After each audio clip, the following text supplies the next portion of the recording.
My name is Ethan Hale, and until last October, I thought I understood fear. Turns out, I only knew the surface of it. The rest was waiting for me in my childhood home, like dust sealed under floorboards. I hadn't been back to the little town of Greywick in 15 years, not since my mother's disappearance. When the letter came saying the house had officially passed into my ownership, I felt a twist in my stomach. Not grief. Not nostalgia. Something much darker, like a door creaking open, one I had tried to nail shut.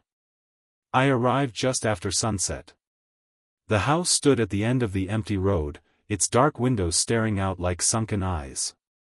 I hadn't expected any electricity, but somehow the porch light flickered on the moment I stepped onto the front steps. I froze. It felt like the house was greeting me. I unlocked the door with the rusted key, and the smell hit me first: old wood, mold, and something faintly metallic. Memories whispered around my ears, but I forced myself inside. The hallway was just as I remembered: narrow walls, peeling wallpaper, my mother's old paintings tilted at odd angles. The silence felt too thick, like the air was holding its breath. On the kitchen table, something caught my eye.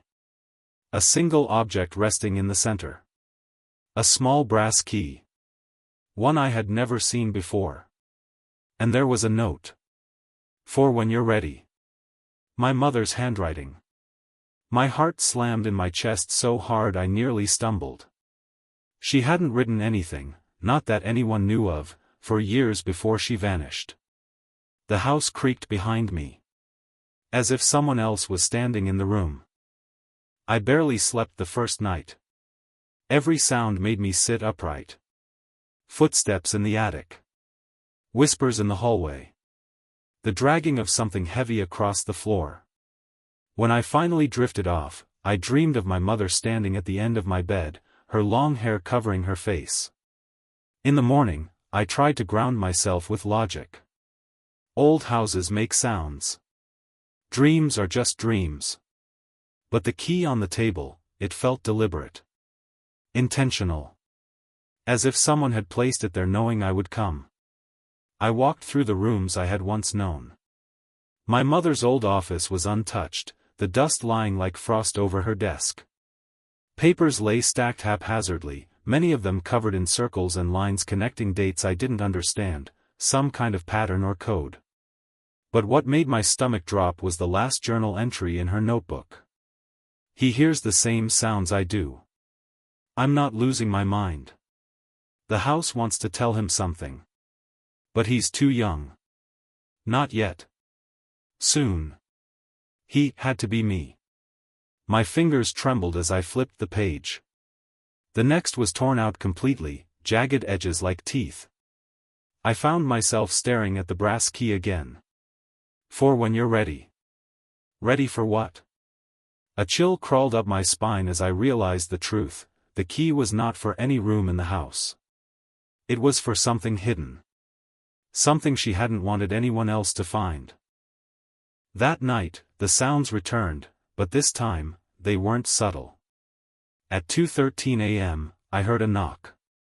3 slow taps coming from the basement door. I sat up in bed, heart immediately hammering. The tapping continued, steady and patient, like someone trying to get my attention without waking the whole house. I crept downstairs with my phone flashlight trembling in my hand. The house felt alive in a way it never had before. The shadows on the walls seemed to pulse and stretch. The basement door stood at the end of the hallway, half-rotten, its paint peeling in long curls. And there, right under the handle, was a lock. A lock I had never noticed as a child. A lock perfectly shaped for the brass key. My throat went dry. Every cell in my body screamed not to do it. But my mother's handwriting burned in my skull. "For when you're ready." I slid the key into the lock. It turned so smoothly it was as if it had been oiled moments before. The door creaked open, releasing a cold breath of air that smelled like soil and something older, something that didn't belong to the world above. I pointed my flashlight down the stairs. And froze. There were footprints on the dusty steps. Fresh. Bare. Leading down. I followed the footprints slowly, each step echoing like a heartbeat in the darkness. The basement was colder than it should have been, unnaturally so. My breath fogged in front of me. The footprints led to a wall. Except it wasn't a wall.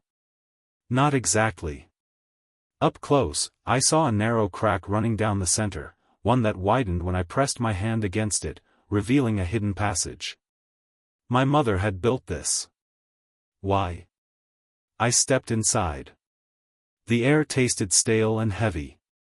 The passage was so narrow my shoulders brushed the damp stone on each side. After maybe 30 feet, it opened into a circular room lit by a single hanging bulb, flickering weakly. In the middle lay a metal table. On it, dozens of cassette tapes. Each labeled in my mother's handwriting. Each with a date. The earliest was when I was 6 years old. The most recent? The day she disappeared. I picked up the last tape. My hands shook as I slid it into the old player sitting beside the pile. The tape clicked. My mother's voice filled the room. Breathless. Terrified. Ethan, if you're hearing this, it means I failed. The house, it's not haunted. It's listening. It's learning. It shows you what you fear, what you hide, what you won't admit. Don't believe what you see. Not even me. Especially not me. A loud crash sounded on the tape. She gasped. It knows you're here. It always knew. A deep, distorted voice, inhuman, rumbled through the speaker. I staggered back, knocking tapes to the floor. The bulb above me flickered wildly. Then something in the corner of the room moved. A shadow stepped forward.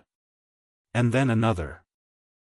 I stumbled backward until my spine slammed against the stone wall. The two figures stepped into the dim light. My breath caught in my chest. They looked like people, almost like people, tall, thin silhouettes with limbs that bent too sharply, joints clicking like old hinges. Their faces were blurred, as if smeared by invisible hands. One of them whispered. Ethan. My knees nearly buckled. Their voices sounded like someone trying to imitate human speech, from memory. The one closest leaned its head sideways until its neck made a sickening crack. Then it smiled. The smile was wrong. Too wide. Too many teeth.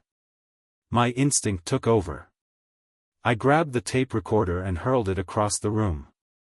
It shattered, and both creatures shrieked, a metallic, grating sound, and recoiled like the sound physically hurt them. I sprinted out of the room, slamming my shoulder into the narrow passageway. Behind me, the shadows scraped against the walls, chasing me, filling the tunnel with guttural whispers. I burst into the basement, tripped on the stairs, scrambled upward, and threw the basement door shut with all my strength. Silence. Then a soft knock. 3 taps. Slow. Patient. I didn't sleep. I paced the house until dawn crawled across the windows. The things in the passage, whatever they were, they hadn't broken through the door. But the house felt different now. Watchful.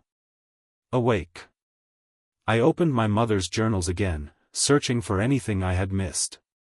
Some entries made no sense, rants about the house shifting at night, about whispers in the walls, about shadows learning her footsteps. But one page froze my blood. It doesn't mimic us. We mimic it. We always have. Another entry. If Ethan ever comes back, the house will want him. It tried with me first. The rest of the page was smeared, as if she had written it in a panic. Suddenly the floor beneath me creaked. I turned slowly. And there, at the end of the hallway, was a figure. A woman. Her hair falling over her face. Bare feet leaving dusty prints behind her. Mom? I whispered. She didn't speak. Instead, she raised one arm and pointed toward the basement door. No. No, no, no. I stepped back. Mom, if that's really you, say something. Anything. Her head twitched. Then slowly, too slowly, she tilted her chin upward. And I realized it wasn't her. Not even close. Its mouth opened. And from inside its throat came my own mother's voice. Ethan, help me. I ran. I hid in my childhood bedroom, barricading the door with a dresser. The creature outside dragged its nails along the wood, humming softly, a lullaby my mother used to sing. It was mocking me. I searched the drawers, the shelves, anything for something, anything, that could help. And then I found it. Hidden behind a loose wooden panel in the wall was a small leather pouch. Inside was another note from my mother. The house feeds on belief. So give it a lie. Beneath the note was another key. Not brass. Bone. A sharp chill raced down my spine. Whatever this key opened wasn't part of the house architects had designed. The humming outside my door grew louder. Ethan, let me in. The door shook violently. I grabbed the bone key and bolted for the only place left. The basement. The creatures sensed me immediately. I heard them skittering along the walls as I reached the basement. The door was already cracked open, as if the house expected me. Down the stairs. Through the hidden passage. Into the circular room. The tapes lay scattered across the floor, but something else had changed. A new door had appeared on the far wall, one that hadn't been there before. Made of old, splintered wood held together by twisted iron bands. And right in the center was a bone-shaped keyhole. The creatures were close now. I could hear them dragging their limbs through the passage behind me. I shoved the key in. Turned it. The lock clicked. The door swung open. And I stepped into a small chamber lit by a single lantern. In the middle sat a wooden chair. And tied to it. My mother. Alive. Barely. Her head snapped upward when she saw me, eyes wild, mouth trembling. Ethan, no, that's not. A hand clamped onto my shoulder from behind. Cold fingers dug into my skin. I froze as a voice, my voice, whispered in my ear. Do you want the truth? I turned slowly. The creature standing behind me. It wasn't twisted or distorted anymore. It looked exactly like me. Same eyes. Same scars. Same breath. It smiled gently. I've been waiting for you to understand, it said. Your mother did. Eventually. I shook my head fiercely. You're not me. It stepped closer. The chamber trembled as more creatures filled the doorway, their blurred bodies shifting into clearer shapes, some resembling people from my memories, others resembling warped versions of myself. The one closest continued softly. We are not here to harm you. We are here to show you what you are. My mother sobbed, struggling against the ropes. Ethan, don't listen to it. They change you. They take the pieces of you you don't use, the shadows you leave behind. The creature, my double, looked at her and then back at me with pity. She only fears what she couldn't accept. I felt dizzy. What are you talking about? It leaned in close. We don't mimic humans, Ethan. Humans mimic us. Your mother tried to fight it. You were born from it. I felt the ground tilt beneath me. No, I whispered. But deep inside, something cracked. I remembered the shadows that followed me as a child. The whispers. The strange, vivid dreams. How the house had always felt familiar, even when it terrified me. Come home, my double said. You don't belong to their world. My mother screamed, Ethan, close your eyes. Don't look at it. But I already had.